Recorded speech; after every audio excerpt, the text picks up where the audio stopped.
save them from ruin and shame.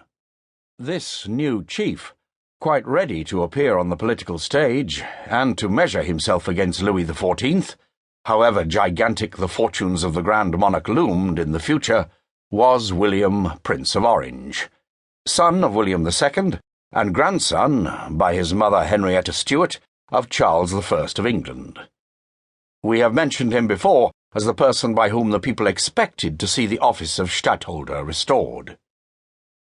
This young man was, in 1672, 22 years of age.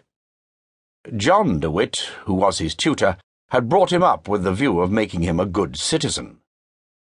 Loving his country better than he did his disciple, the master had, by the perpetual edict, extinguished the hope which the young prince might have entertained of one day becoming Stadtholder.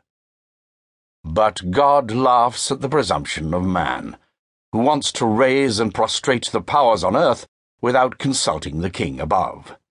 And the fickleness and caprice of the Dutch, combined with the terror inspired by Louis XIV in repealing the perpetual edict and re-establishing the office of Stadtholder in favour of William of Orange, for whom the hand of Providence had traced out ulterior destinies on the hidden map of the future. The Grand Pensionary bowed before the will of his fellow citizens. Cornelius de Witt, however, was more obstinate, and notwithstanding all the threats of death from the Orangist rabble who besieged him in his house at Dort, he stoutly refused to sign the act by which the office of Stadtholder was restored. Moved by the tears and entreaties of his wife, he at last complied, only adding to his signature the two letters V.C., Vi Coactus, notifying thereby that he only yielded to force.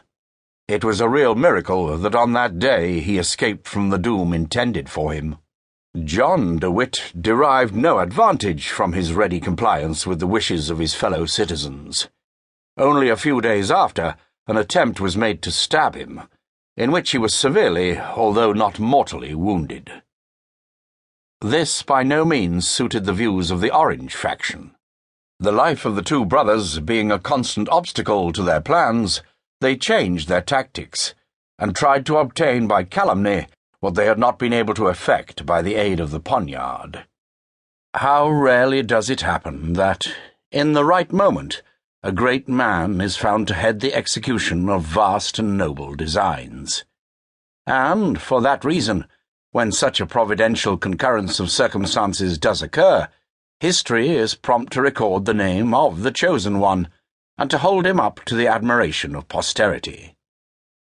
But when Satan interposes in human affairs to cast a shadow upon some happy existence, or to overthrow a kingdom, it seldom happens that he does not find at his side some miserable tool, in whose ear he has but to whisper a word to set him at once about his task. The wretched tool who was at hand to be the agent of this dastardly plot was one Tycolaire, whom we've already mentioned, a surgeon by profession. He lodged an information against Cornelius de Witt, setting forth that the warden, who, as he had shown by the letters added to his signature, was fuming at the repeal of the perpetual edict, had, from hatred against William of Orange, hired an assassin to deliver the new republic of its new Stadtholder, and he, Tycolaire, was the person thus chosen, but that, horrified at the bare idea of the act which he was asked to perpetrate, he had preferred rather to reveal the crime than to commit it. This disclosure was, indeed, well calculated to call forth a furious outbreak among the Orange faction. The Attorney General caused, on the 16th of August, 1672, Cornelius de Witt to be arrested.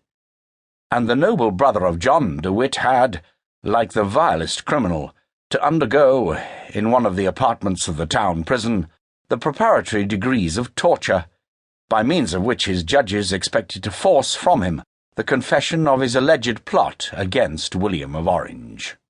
But Cornelius was not only possessed of a great mind, but also of a great heart. He belonged to that race of martyrs who, indissolubly wedded to their political convictions, as their ancestors